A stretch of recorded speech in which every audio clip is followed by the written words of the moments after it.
Creer es un espacio que está conformado por más de 150 organizaciones, todas organizaciones de Argentina, del sector público, privado y el social, que trabajan juntas para poder generar una inclusión socioeconómica de personas que están privadas de su libertad, liberadas, o sus familias, sus entornos directos.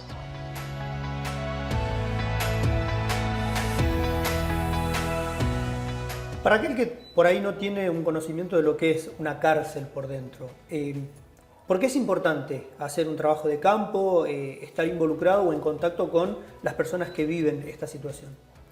Bueno, inicialmente porque hay que cambiar una realidad. Digo, las personas en Argentina tienen una condena, no hay condenas perpetuas, entonces las personas en algún momento recuperan su libertad y lo importante es ver de qué manera transformar la realidad de esa persona para que no vuelva a reincidir. Claro. Esto obviamente impacta no solo en niveles de seguridad, sino también en la calidad de vida de la persona y de sus familias. Entonces hay una realidad que tenemos que abordar y que trabajar de manera conjunta, que es lo que busca la red, para generar una historia distinta para esa persona, una oportunidad diferente.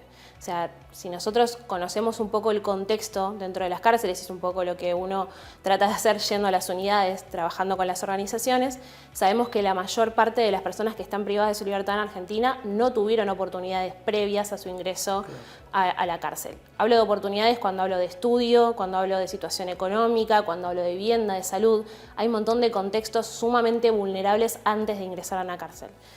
Y si sumamos en la salida, después de haber pasado por una situación que es por demás complicada, compleja y que rompe muchas cuestiones desde lo emocional, se le suma a esto que la persona sale con antecedentes penales, entonces son muchísimas menos las oportunidades que puede tener esa persona. Entonces lo que nosotros buscamos desde la red es darle todas las herramientas que no tuvo previo a un ingreso a la cárcel, acompañar en ese proceso sumamente complejo de estar dentro de la cárcel, recuperar su libertad y poder generar una inclusión laboral que no solo le sirva como ingreso, sino también que lo pueda sostener. ¿Sí? Porque no es solamente que consiga un empleo, que monte un emprendimiento y ya está, sino que pueda sostenerlo durante un tiempo prolongado y que justamente eso le permita no volver a reincidir. Son procesos que llevan un tiempo muy largo de acompañamiento.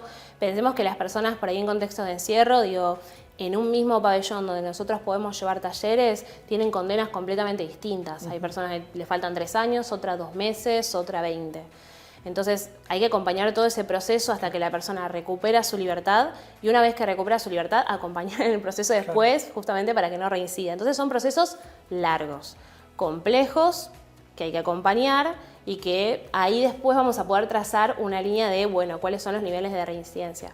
La realidad es que la red Creer es un espacio joven, o sea, es una red joven, que si bien nace en 2018, para lo que son las redes de trabajo más social, son redes jóvenes. Claro. Más allá de eso, tuvo su impacto, que es muy interesante porque hay niveles muy altos en cuanto a lo que nosotros pudimos abarcar, acompañar y fortalecer, pero todavía estamos trazando ese índice de reincidencia. Hasta la fecha no tenemos registro de personas que hayan recuperado su libertad, que hayan participado en nuestros talleres y que hayan reincidido. Eso es lo que nosotros tenemos ahora, por lo cual hasta el momento podemos decir que es un modelo exitoso, porque nos permite fortalecer a la persona dentro de contextos de encierro, acompañarla en su proceso después y que realmente no reincida. Pero estos acompañamientos son también muy complejos, porque la persona muchas veces vive en situaciones que les permite de alguna manera desconectarse de ciertas realidades. Entonces, a veces es muy difícil contactarse de nuevo con esa persona, saber en qué situación está y poder hacer esta trazabilidad, ¿no? De conocer realmente qué pasó, si esa persona reincidió o no. Entonces a veces es medio difícil poder dar con un número muy fiel o cierto de cuántas personas realmente reinciden a partir de ciertos procesos. Claro. ¿Y cómo es ese acompañamiento? ¿Cómo es el trabajo? Bueno, es un trabajo bastante difícil, que requiere mucho compromiso y también mucha paciencia, ¿no? Mucha resiliencia, porque la realidad es que hay que acompañar un trabajo muy integral, ¿sí? Porque la persona no solamente necesita herramientas formativas o no solamente necesita terminar el secundario. La persona necesita reconstruir sus vínculos, muchas veces de lo familiar, los entornos, necesita reconstruir también cuestiones más socioemocionales, proyectar una vida después de la cárcel. Hay muchas personas que tienen graves problemas de salud mental por haber atravesado contextos de encierro. Entonces hay algo que tenemos que trabajar y reconstruir en su totalidad. Por eso también lo pensamos en red, digo, porque una organización sola no puede abarcar todo, ¿no? Vivienda, salud, educación. Entonces son procesos que son complejos, pero que muchas veces son muy satisfactorios, digo, ¿no? Haber alcanzado que una persona que haya pasado por una formación, que pueda conseguir un empleo, que lo sostenga, es algo que nos llena de orgullo, porque además yo no he conocido personas que estén tan agradecidas con uno. Por ahí hicimos una mínima intervención, digo, por ahí ni siquiera llegamos a darle, no sé, una formación, un emprendimiento, digo, por ahí es algo muy minúsculo que fue acompañarlo a una entrevista de trabajo y el agradecimiento que te dan es enorme, pero porque se sienten muy solos, sienten que en realidad no merecen estas oportunidades que le estás dando y muchas veces lo que te dicen es, nadie se fija en nosotros. Entonces es muy llamativo que alguien les preste atención.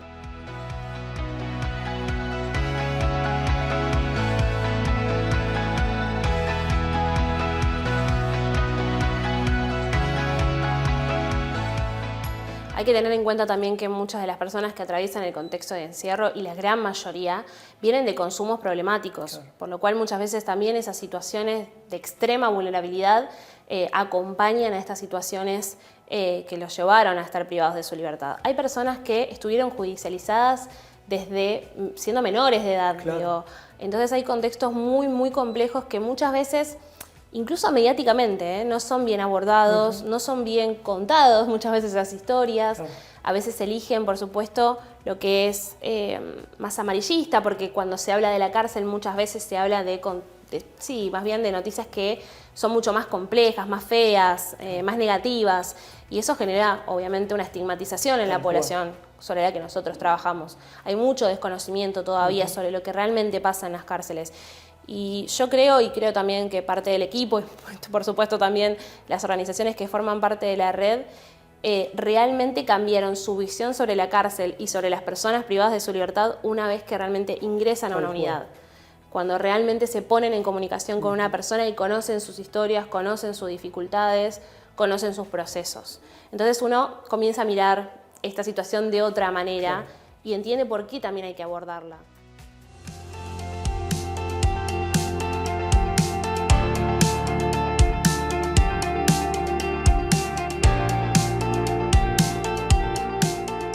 La realidad es que los penales no cuentan con todos los recursos, primero para poder acompañar integralmente y abordar integralmente todas estas problemáticas. No solo no cuenta con recursos, sino muchas veces con personal.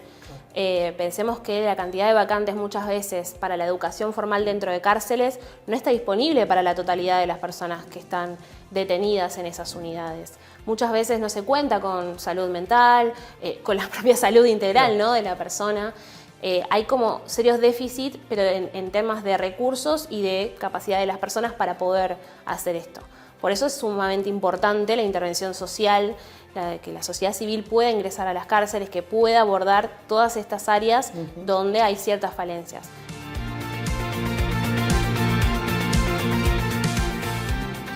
Muchas veces las familias son el principal sostén de esa persona, porque son las personas que visitan dentro de las unidades, que llevan comida, materiales, cosas para poder atravesar el encierro de la mejor forma.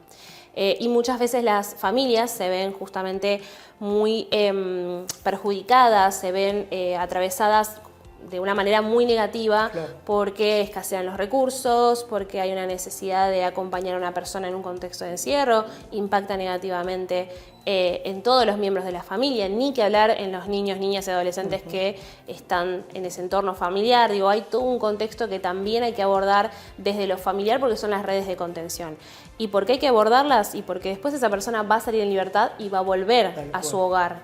Entonces, si encuentra un hogar roto, resquebrajado, que no acompaña, que tal vez ese mismo hogar es el que lo llevó a cometer un delito, entonces si no se aborda eso, bueno, también es parte de este abordaje integral que proponemos dentro de la red. Es sumamente importante porque se necesita esa contención familiar para que la persona también proyecte un cambio distinto, un camino diferente en su vida después de pasar por la cárcel.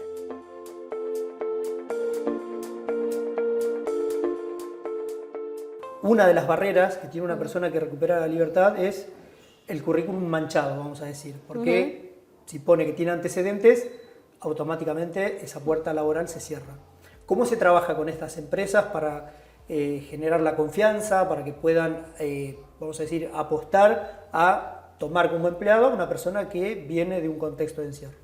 Nosotros dentro de la red tenemos un programa que se llama Incluir en Red.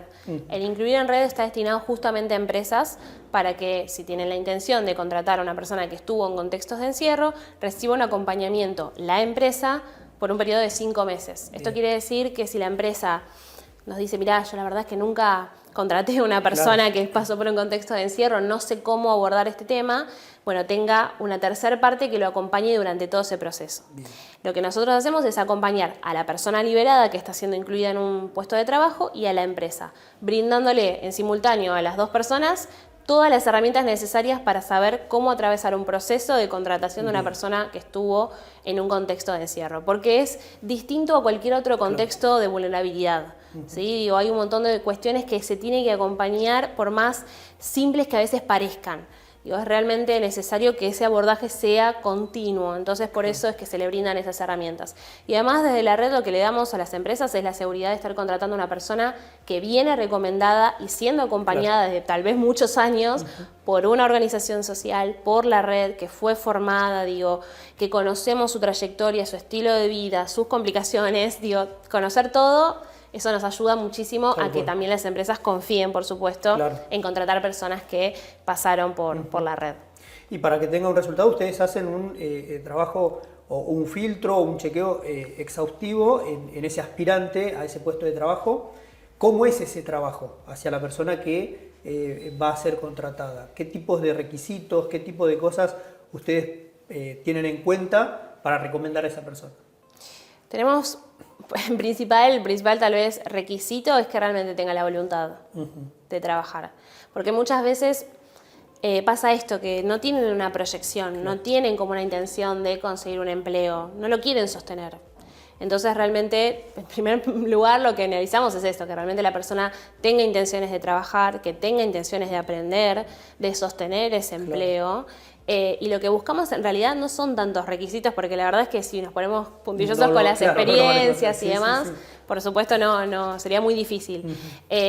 Sí, lo que nos importa es que sea acompañado por una organización social, que venga siendo previamente acompañado por esa organización, porque de esa manera nosotros podemos asegurar que esa persona es conocida, que sabemos el trabajo que viene haciendo, la formación que recibió y que realmente está siendo acompañado y está esa persona en confianza con esa organización, que eso es fundamental.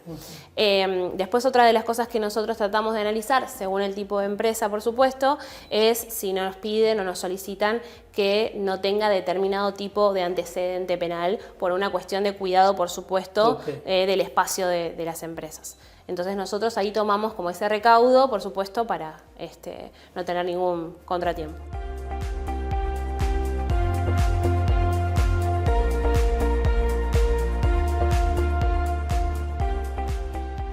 ¿Cuáles son las barreras principales que ustedes tienen que enfrentar para llevar adelante este trabajo?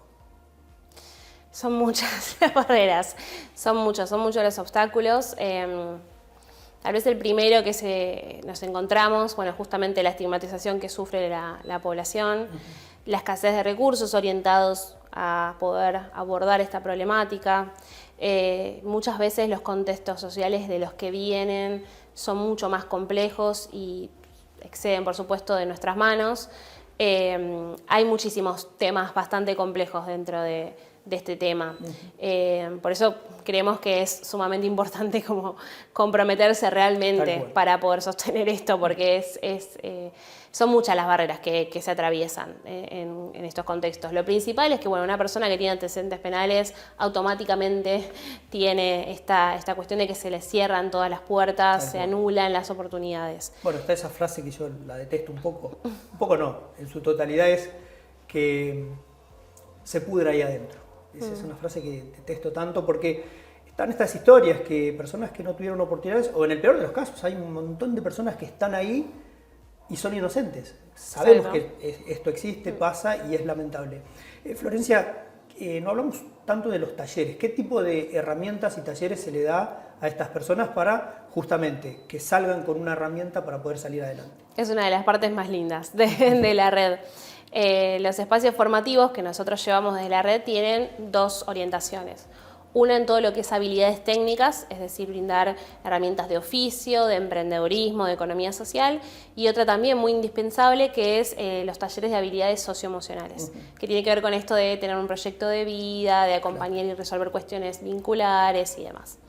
Estos dos talleres tratamos de que las personas participen de ambos y lo damos dentro y fuera de contextos de encierro, ¿sí? En cooperativas de liberados como Cimarrón y en espacios de unidades penales. Estos espacios tienen una duración alrededor de 4 meses, cada una de estas formaciones, y en estos últimos 3 años impactamos en más de 2.200 personas que finalizaron estas formaciones, ¿sí? Que recibieron un certificado de la red y que fueron formadas por organizaciones sociales y universidades públicas dentro de contextos de encierro y fuera también. ¿A vos te ayudó a cambiar la mirada? ¿Tenías una opinión formada acerca de las personas que están atravesando esta situación? Previo a la red no conocía la temática, la verdad. Obviamente sí, nosotros veníamos desde Potenciar, que es la organización que coordina el espacio, con conocimientos y metodología de cómo llevar adelante una red. Pero bueno, obviamente necesitas conocer un poco más en profundidad lo que estás haciendo, así que bueno, este tiempo me permitió formarme con organizaciones que tienen muchísimos años de experiencia en el tema. Me permitió formarme porque también conocí las unidades penitenciarias, pisarlas, recorrerlas, conocer cuáles son los contextos y también hablar con cada una de las personas que están atravesando esta situación. Y en lo personal yo no conocía la problemática y como te decía, creo que la primera vez que ingresé a una unidad penal, ahí entendí un poco todo. Y lo que pensaba del contexto de encierro es completamente distinto. Uno se imagina otra cosa, uno piensa otra cosa, sentir ahí, estar dentro de una unidad, hay un montón de sensaciones que se te cruzan, pensamientos, historias que te llegan y que realmente vos decís, bueno, no tiene nada que ver con lo que podía haber imaginado. Y eso que uno, digo, ya venía con cierta perspectiva social, digo, no venía con toda la connotación negativa sobre el contexto de encierro. Digo, uno venía con otra mirada, pero realmente termina de conocerla cuando estás adentro. Tal cual. Florencia, ¿querés dejar un mensaje en general, no justamente con el trabajo que hacen ustedes, pero sí un mensaje, algo que quieras decirnos? Bueno, principalmente agradecerles porque es sumamente importante que haya más personas que realmente difundan el trabajo que hacemos desde la red, que difundan la temática porque es, como hablamos durante toda la entrevista, algo fundamental para abordar. Y creo que también es importante no solo darle visibilidad, sino buscar la forma en la que más organizaciones sostengan este trabajo, que puedan darle continuidad a esta forma de abordar una problemática, porque bueno, por supuesto los recursos son sumamente escasos en este tema, pero es muy necesario que se aborde. Entonces hay que buscarle la forma de darle continuidad a algo que realmente tiene resultados muy exitosos. No lo digo solo dentro de la red, sino también en cada una de las organizaciones y cómo vienen trabajando, que podés tener un montón de contratiempos y cuestiones que te van a estar frustrando a diario, pero que realmente cuando llegamos a lo que estamos buscando, al objetivo que tenemos, es sumamente satisfactorio. Y poder intervenir en algo que muchas veces no está visibilizado, que tiene una connotación tan negativa, conocerlo y colaborar con eso es un cambio de mirada totalmente distinto y que ayuda no solo a las personas, sino también a uno mismo a construir otra mirada.